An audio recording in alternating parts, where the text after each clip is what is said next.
আসসালামু আলাইকুম রহমতুল্লাহ। সম্মানিত দর্শক মণ্ডলী, আজকে আমি ঢাকা থেকে এসেছি এবং ঢাকা থেকে আসার পরে আমার যেই জমি রয়েছে সেই জমিতে অনেক ফল গাছ আবাদ হচ্ছে, যেমন কলা, তেঁতুল, এরপরে পেয়ারা, এরপরে অনেক কিছুই আবাদ হচ্ছে। সেই জমিটা দেখার জন্য আমি চলে এসেছি আমার জমিতে। দেখতে পাচ্ছেন, এই যে আমার কাঙ্ক্ষিত সেই জমি, যেখানে অনেক ফসল আবাদ করার চেষ্টা করেছি কিন্তু কিছুই হয় নাই বেশি। এই যে আমার তেঁতুলের গাছটি দেখতে পাচ্ছেন, এটি হচ্ছে আমার তেঁতুলের গাছ। খুব আশা তেঁতুলের গাছটি বড় হবে।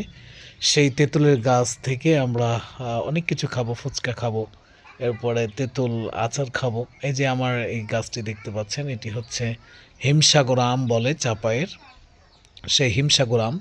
এই যে দেখতে পাচ্ছেন কলা গাছ, এরপরে এই যে কাঁঠাল গাছ, এরপরে চিনি কলা, কাঁঠালি কলা, এরপরে আরও অনেক কিছু, অনেক গাছ আমরা এখানে রোপণ করেছি। এই যে তরাইয়ের যেটি ধুন্দুর বলে চাপায়, এই ঢাকায়। এরপরে দেখতে পাচ্ছেন ওই যে শিমের গাছ। এরপরে দেখুন, এই যে আমার জমির পাশে একটি সুন্দর মনোরম পরিবেশ, গ্রামের যে সুন্দর একটি মনোরম পরিবেশ। এই পরিবেশগুলো দেখলেই যেন মনটা জুড়িয়ে যায়। এই পরিবেশগুলো ঢাকায় বা শহর অঞ্চলে আপনারা পাবেন না। এই ধরনের পরিবেশ দেখতে হলে অবশ্যই আপনাকে গ্রামের ছোঁয়া নিতে হবে এবং গ্রাম অঞ্চলে আপনাকে আসতে হবে।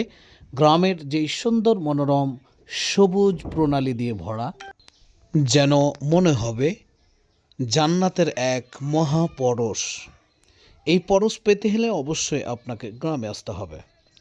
শহরের কোলাহল, শহরের চারিদিকের গাড়ির অদ্ভুত আওয়াজ এবং চারিদিকে মানুষের ভারী আওয়াজে শহরগুলি যেন আজকে কোনায় কোনায় ভরে গিয়েছে।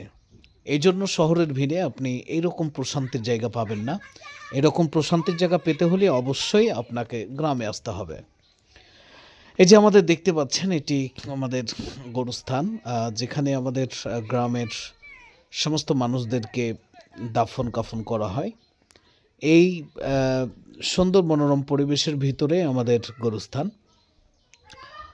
আমরা পাশে আমাদের দুইটি গরুস্থান, আমরা আমাদের বেগুনবাড়ি গরুস্থান এবং হজরাপুর গরুস্থান সহ এই অত্র অঞ্চলে যতগুলো মসজিদ রয়েছে সমস্ত গরুস্থান এই বাগানের ভিতরে অবস্থিত। এখানেই বেশিরভাগ গরুস্থানগুলোই রয়েছে। এখান থেকেই প্রত্যেকটি মানুষদেরকে জানাজা দাফন কাফন করানো হয়। সুতরাং এই ধরনের পরিবেশগুলো আপনারা ঘুরবেন, আসবেন, আপনাদের ভালো লাগবে, কিছুক্ষণ বসবেন, অবশ্যই আপনাদের মনটি ভালো হয়ে যাবে। দেখুন কি সুন্দর একটি ভিউ। এই যে গাছটি দেখতে পাচ্ছেন, কত সুন্দর একটি মনোরম পরিবেশ, কত সুন্দর গ্রামের এই প্রাকৃতিক সৌন্দর্য, যেটি দেখলে আপনার মনকে শীতল করে তুলবে। এই যে দেখুন, এখানে এই পাশে আমার জমিটা, আর পাশে আরও বাসা রয়েছে। এই ধরনের ছোট রাস্তা দিয়ে কি কখনো কি হেঁটেছেন? হাঁটলে অবশ্যই আপনারা কমেন্টে জানাবেন এবং আরও এই ধরনের ভিডিও পেতে অবশ্যই আমার এই ফেসবুক পেজটি ফলো করবেন। যারা ইউটিউব থেকে দেখবেন অবশ্যই চ্যানেলটি সাবস্ক্রাইব করবেন এবং আমার পাশে থেকে ইসলাম প্রচারের কাজে সহযোগিতা করবেন। ভালো থাকবেন, দোয়া করবেন। দেখা হবে আর কোনো এক নতুন ভিডিওতে। আসসালামু আলাইকুম রহমতুল্লাহ।